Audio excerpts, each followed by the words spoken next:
by the shark, and she's like on that big huge boulder in the middle of the ocean. One with Blake Lively? Yeah, with Blake Lively. I can't think. Thank you, guys. Well, there's this movie with Blake Lively. Can you Google it? I'll tell you guys the name in a minute. And she is out surfing at like this secret hidden spot in Mexico. And it's supposed to be like the greatest surf spot ever. And she goes out and she gets this like tremendous wave, and there's a shark. And she ends up getting bit by the shark, like pretty nasty. And she swims back to a big, huge boulder in the ocean. And she's sitting on this boulder and she's bleeding.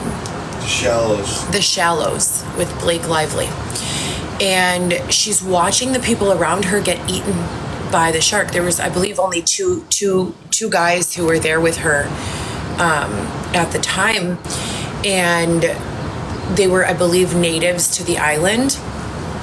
So they both get eaten. She calls for help and they go to try to help her, and they get like eaten, just destroyed right in front of her. And one of them has like a GoPro on his helmet, and she watches the whole thing back. Like she gets the helmet, it floats over, and it was just like a tremendous, movie about, to me, very metaphorical to the way I felt for the past 10 years.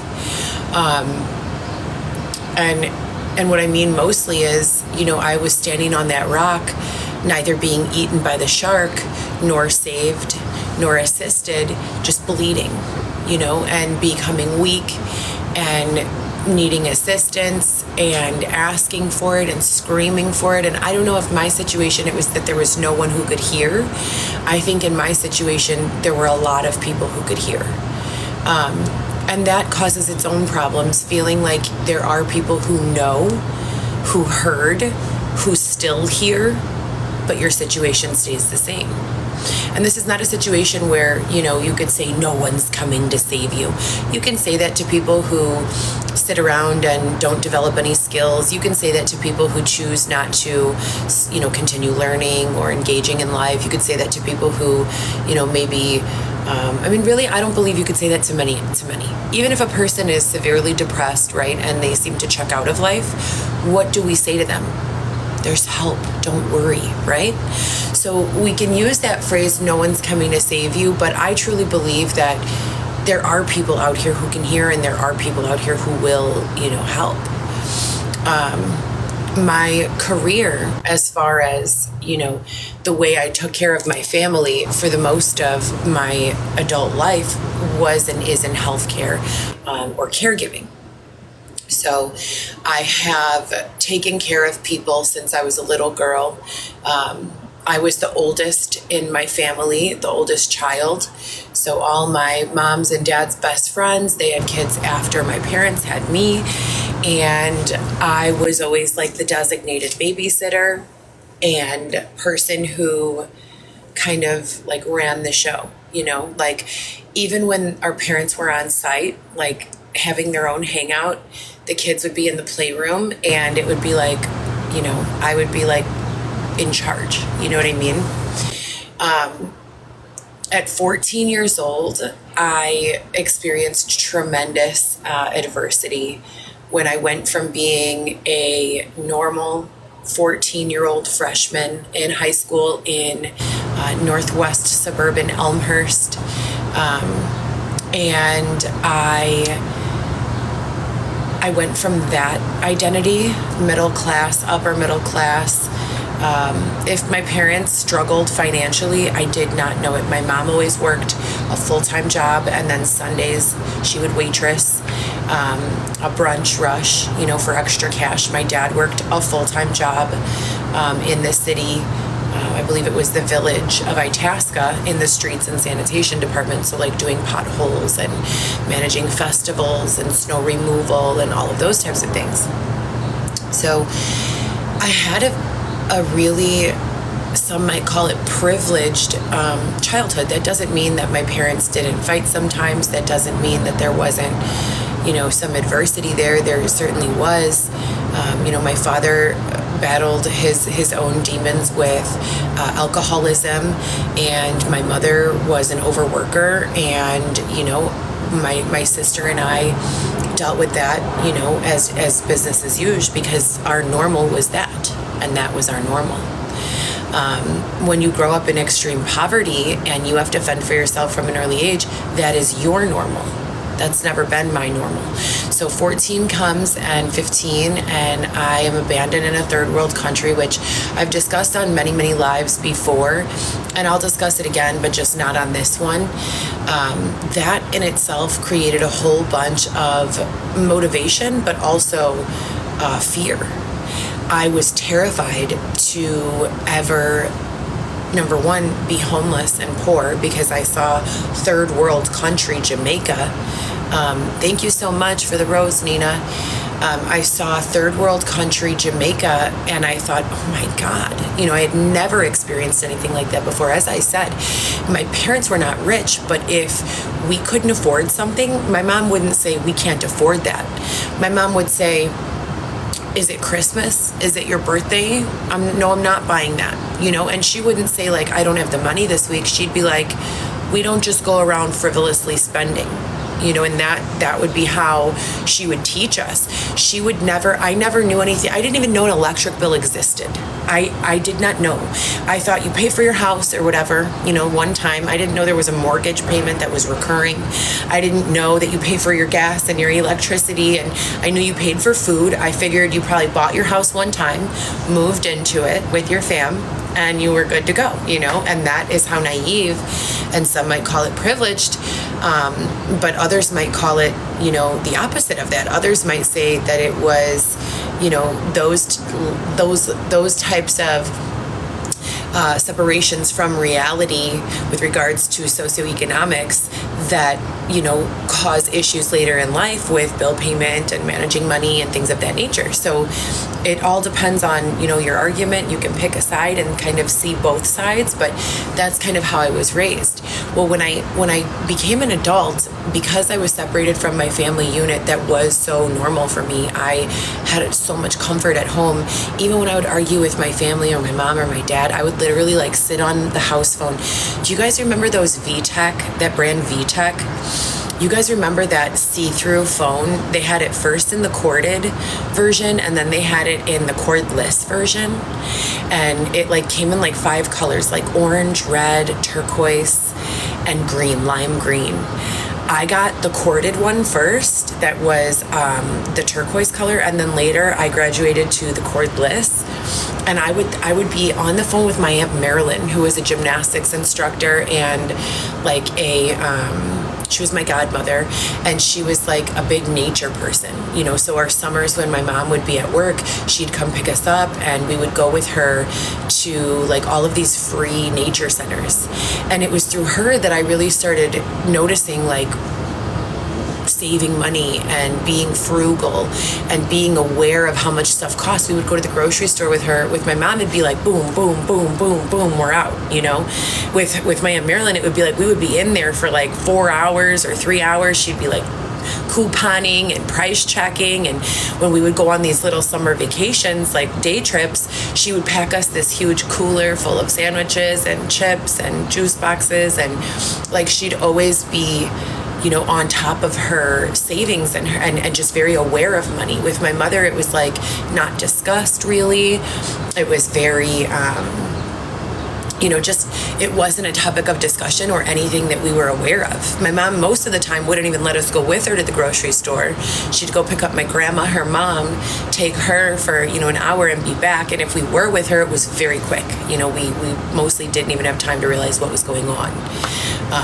So I would get on the phone with my Aunt Marilyn anytime I was arguing or at odds with my family, and I would sit on the phone there for an hour or two, and I would tell her like that I was angry with my mother or, whatever, but the subject matter of our conversations would mostly be around Steve Irwin, the crocodile hunter.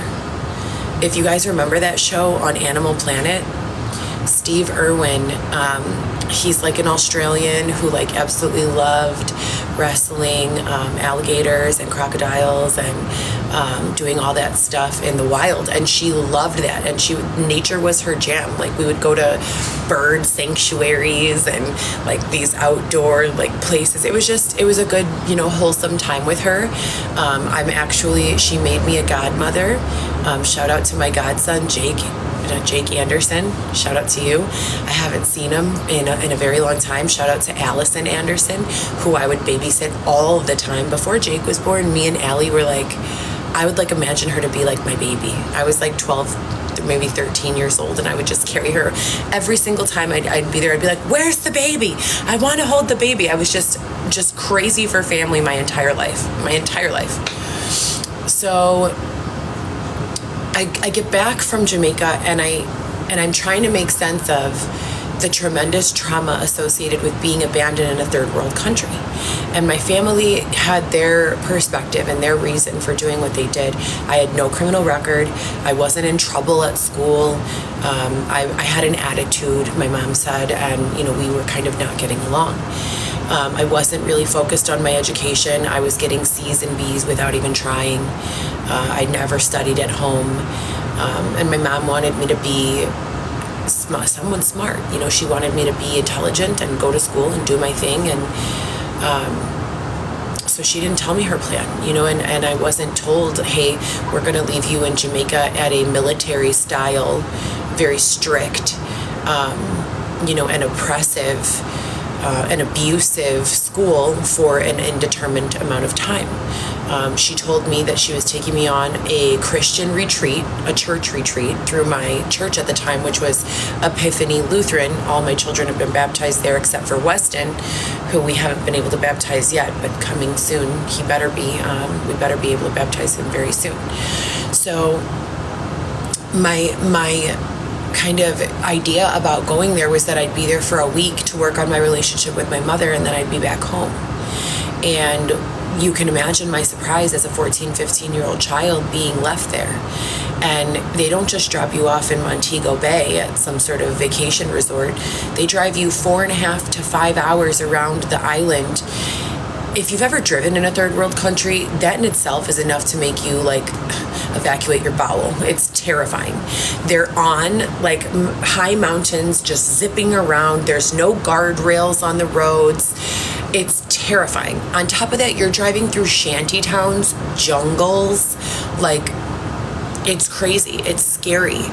And when we got to the other side of the island and I got out of the van, first of all, I remember looking at my mother and I said, "You're not leaving me here." And she said, "Yes, I am."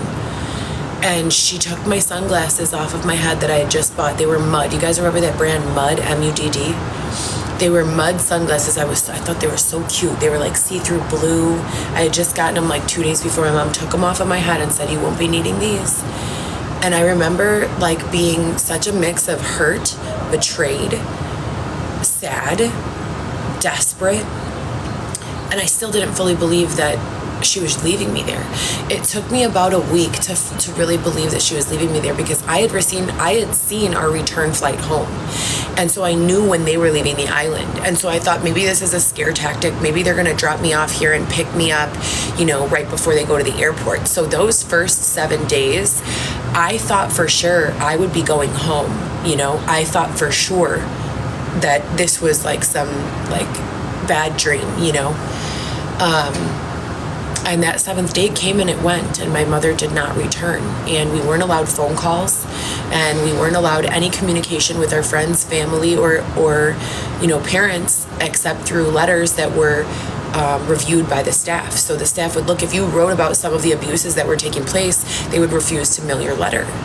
And it was terrifying. I watched them snap a grown man's arm right in front of my eyes, and there was nothing that we could do about it. It was absolutely terrifying. So I come back from that place and I have a tremendous amount of anger. I don't want to live in the same home as my mother. I'm angry with my sister. My poor little sister had nothing to do with it. She was 2 years younger than me. There's no way she could have helped me in any way. My brother wasn't even born yet. And I had this hole in my heart filled with betrayal. And my father had no idea that my mother was doing this. And so that kind of bonded me closer to my father, because when I came home, it was like we were sharing the trauma together. Can you imagine your little girl being taken by your significant other and abandoned in a third world country with no explanation? I knew my father was torn up over it. So my father was not in a place to offer me housing. He was staying with family on the sofa. He had lost his job at the village of Itasca due to getting drunk. He got a DUI and he could not, have a driving job with a suspension on his license. So they let him go. And I watched him losing everything, and my mother seemingly closing her heart off to me. And I felt so afraid. And so my mother ended up becoming friends with a woman who worked for the county of DuPage. Her name was Kathy Bakken. And this woman was a juvenile parole officer. And I would run away from my mother's home. I would go to school and I would not come home after school. And my mother called this woman, and they came to my home and they put me in the juvenile detention center in DuPage County for 6 months. It's called the 6-month program. Understand that I had no criminal record. I was just completely traumatized. Understand that I wasn't harming anyone. I was terrified. I was terrified to trust my own family again. So it was very scary. Now, in going through that detention center environment, I became kind of, I don't want to say scarred, calloused. I'll say calloused. A scar is with you forever. A callus can soften. I became numb. I became very, very just scared and calloused. I wasn't really, open to the idea of friendships besides a superficial connection with people, high and by, basic manners and respect. I never felt like I belonged in those sorts of places. I was terrified. You have to share in a group setting. So I was in there with girls who were coming from gang violence, girls who were coming from, violent crimes, girls who were in there for, stabbings and fights and, larceny and all of these huge crimes that for me were scary to be around, so I tried to stay to myself the entire time. From there, it was a group home in Naperville. My mother gave birth to my brother, and my probation officer said my mother wouldn't allow me to go home. I was 16 years old. I was so sad. I wanted to be a big sister to my baby brother and my little sister. I felt betrayed and abandoned, even more so than with Jamaica. I felt, slighted by life. I was angry with God. I was praying to God over and over and over, begging, saying, what is it possible that a 14-year-old little girl with no criminal record, who had never been to a club, never done a drug, never drank, never did anything, what caused me to be left in this, space in Jamaica? It couldn't have just been that I had an attitude. Why would you do this to me, God? And I became so angry with God. And it would be a mix of begging God to fix it and cursing God for allowing it to happen. Naperville, I was there for about 3 months. I was in a group home where I attended public school. I believe it was Naperville Central. I did the majority of my high school education through Tranquility Bay, which was the school in Jamaica. I came back about a year ahead of the game as far as school is concerned, because I'm intelligent, and you teach yourself out of books at that school. So you go at your own pace, you teach yourself, you test yourself out, and then you move on to the next class. On top of that, I went to an all-girls school, Immaculate Heart of Mary, for about 2-3 months in Westchester, Illinois.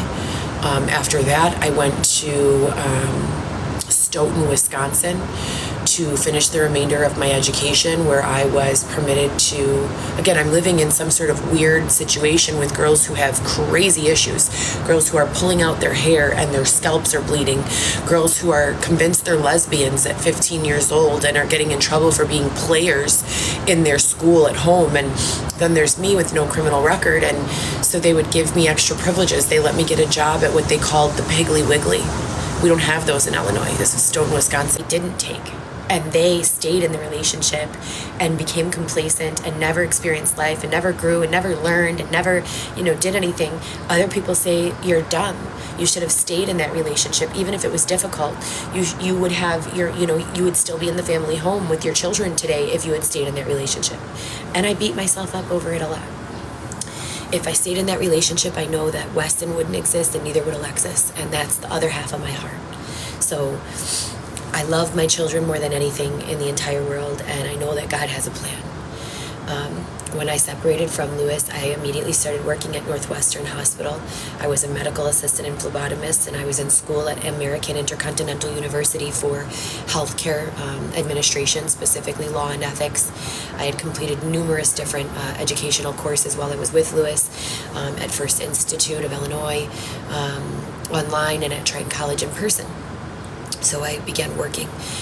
Within a few months after Lewis and I broke up, I was full-time employed at Northwestern Hospital, where I stayed for approximately the next 6 years. I had several years of experience under my belt with Alexian Brothers Hospital. Loyola Systems purchased Alexian Brothers, as well as Gottlieb Hospital, which has also been purchased. I'm sorry, I don't know if Loyola purchased Alexian Brothers. I don't think they did. Loyola purchased Gottlieb, where I also had experience. And I just, I basically dove into healthcare with Northwestern. I met Alexis's father, Orlando. I had my own apartment. He moved in with me. I was a full-time employee at Northwestern, making about $20 an hour in 2012. 2009. 2009. I worked there until 2013 or 14. I think it was 2014 I quit, the winter of 2014. So that was pretty decent money. It was a lot more than I had made working in factories and working retail. And it was higher than minimum wage, and I really enjoyed the people who I worked with. I met several very prestigious physicians who came very highly recommended to patients. Patients would travel from very, very far to come and see these doctors, and I felt, very blessed and grateful for the opportunity to work with them. I learned a lot. And I took matters into my own hands in a lot of ways, and I really proved myself with regards to initiative, leadership. In a workspace, I am a leader. In a workspace, in my relationship, I want to be a number two, And I found that in my relationship with Orlando, I had to be a number one, just like I did with Lewis, because they were happy to be where they were. They were not expressing desire to move up. They were happy, they were satisfied, and that's something I've never been that, you guys. I've never been that. I've been happy in the short term, like, oh, this is fun, I'm enjoying this, but I'm always like, well, now that we've done this, what's next? And I don't know if that is a positive quality or like something that has killed me, I don't know. I may never know. But with that being said, Orlando and I broke up, and that is when, kind of my world shook, and that is when I referenced in The Shallows with Blake Lively, that is when I kind of had my I'm on the rock, bitten by a shark moment. I was, working in the nightlife. I had associated myself for a very, very brief several weeks, I would say less than 2 months total, with a group of people that I didn't know at the time, but had a very well-known reputation with law enforcement, with nightlife people, with industry people. I had no idea. And, all of my merits in Northwestern Hospital, I would anticipate a problem. Patients would call me 5 or 6 times asking to speak with the doctor. The doctor would be busy with patients in the clinic. I would figure out the most commonly asked questions for each specialty. I would, without access to a budget, find a way to order, these plastic devices for the wall that were organizational on my computer. And you have to understand, this is in 2009. Like, people were not doing things like this at that time. People were not coming out of college and taking initiative we were just barely transitioning from the paper chart to the electronic medical record. Most doctor's office didn't even have an electronic medical record in this time. So I was single-handedly, for a number of physicians, putting all of the information, it's called chart extraction, where you take their paper chart, and some of the doctors I worked with, Dr. Susan Burke, she had been there for 20 some years. Have you guys ever seen doctors' handwriting? What a nightmare, And she'd have charts, her patients would have charts this thick. So it would be up to me to go through, and I had 5 doctors to go through all of these charts, extract their medical records, write down all of their diagnosis codes, put everything into the EMR so that the doctors would be prepared for their visit. Not only that, but I would have to go and pull all of her paper charts for 3 years. 3 years working with this doctor.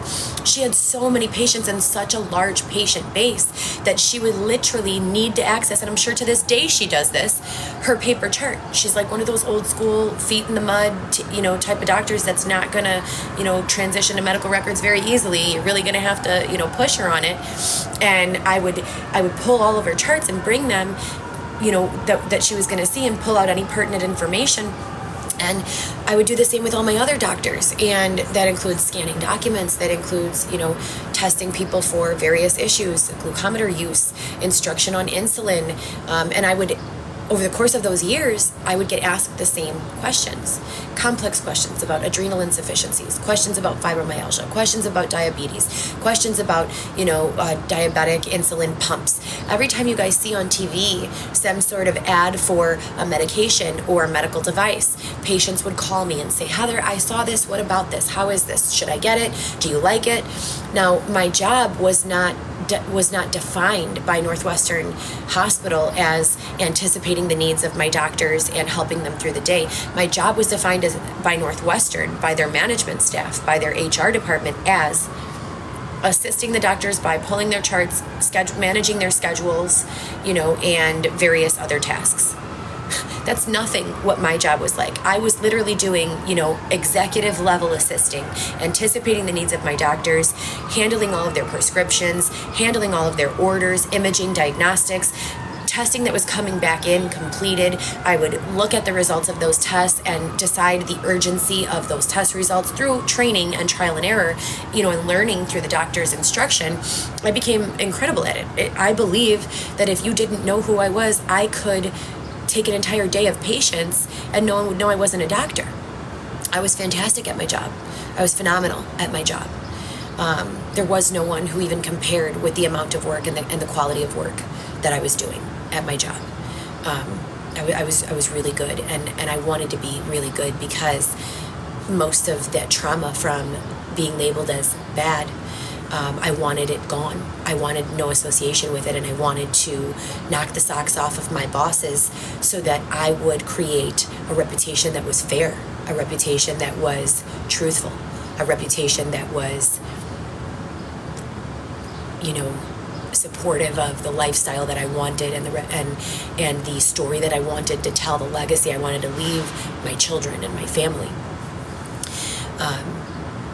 But I would just, do all of these things to anticipate, the needs of my patients. If the patients would call with a question 3 times, I would put it on this list that I was making, this chart I was making of commonly asked questions. And then I would go through all of this different research and create answers to all of these questions and fact check them with the doctors, and then create, trifold brochures, I didn't print those off of the internet. I gathered all of that information. I found a graphic. I put it on the front cover. I wrote my doctor's names on it. I wrote the name of the condition or the question or whatever it was. And then I, had them all checked by the doctors and mounted them in the walls of all of the exam rooms, decreasing phone call volume by approximately, in my opinion and from my measurements, 20%. That was phenomenal. We were transitioning to NMFF from Clisma, and they wanted doctors on a very, very strict schedule. They were firing doctors for not seeing patients in 15 minutes. Level 3 established patients, they get 15 minutes for a visit, and that's how you bill. My doctors needed a lot longer than that. My doctors needed, 30 minutes. So by doing this, I was exhibiting the ability to anticipate need and the ability to solve problems proactively before they even became problems. If the doctor can give you a handout for you to go over and study on your own, that's advisable and preferable to spending 30 minutes having a verbal conversation with your doctor. As a patient, I prefer having something in writing saying this is what you have that I can go back to and reference, rather than asking my doctor, them telling me, and then trying to remember some version of what they said to tell my significant others and the people who care for me.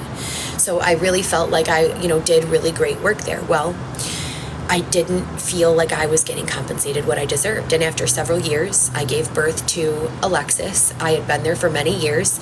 All of my doctors recommended me for a raise. Every single one of them, Dr. Maletti, Dr. Scamra, Dr. Aronson, Dr. Stoller, Dr. Burke, as well as a lot of the primary care physicians who worked in the practice. It was our practice, but we were on 2 floors of the hospital because there were so many doctors. And the primary care physicians would call on me for newly diagnosed diabetic explanations and medication management. Now, everyone agreed that I deserved a raise, but guess what? When you get purchased and acquired, or whatever they want to call it from a business perspective, hey babe, can you turn the fan back on, please? Thanks. Your doctors are not in charge of the raise that you get. Your doctors don't even complete your performance reviews. There's an HR department, and there is a operational managerial staff who complete your performance reviews and authorize your raises. So my doctors were recommended me on a regular basis to have a raise, and I was not getting them because my doctors had no control over it. I got frustrated. And I was making $20 an hour for like 4 years, or 19, I think. And it wasn't enough. I wanted to take my kids on a vacation. I could barely pay my rent. And I wasn't living, lavish in a downtown, loft. I was living in the Northwest outskirts, near the outskirts of Chicago, near Elmwood Park, right on the borderline of Chicago and Elmwood Park. I was paying about $1,400 of rent for, a 2-bedroom with an enclosed porch and a backyard. That wasn't including gas. That wasn't including electricity. That was not including a car payment because I had no vehicle. I was on the bus. I was walking. I was taking trains. I was working so incredibly hard, as I always had my entire life, and I was not being fairly compensated. I just wasn't. And as I said, my doctors had nothing to do with that. That was part of a larger machine, and I get that. But I left that job because I felt undervalued and underappreciated. When I started looking for other jobs, I found a job managing an eye doctor, but the pay was substantially lesser. I was making a lot less at that managing job than I was at Northwestern. It was closer to home, but I was making a lot less, and I was only working, I believe, 35 or 34 hours at that job. So I started looking for a job in the nightlife, and that I'll save for the next live, but that is when I refer to my situation as the Blake Lively stranded on the rock bleeding. Like from that moment on that I began working in the industry, I was a woman who had been bitten by a shark, who was in distress, who was frantically calling out for help, and no help was arriving.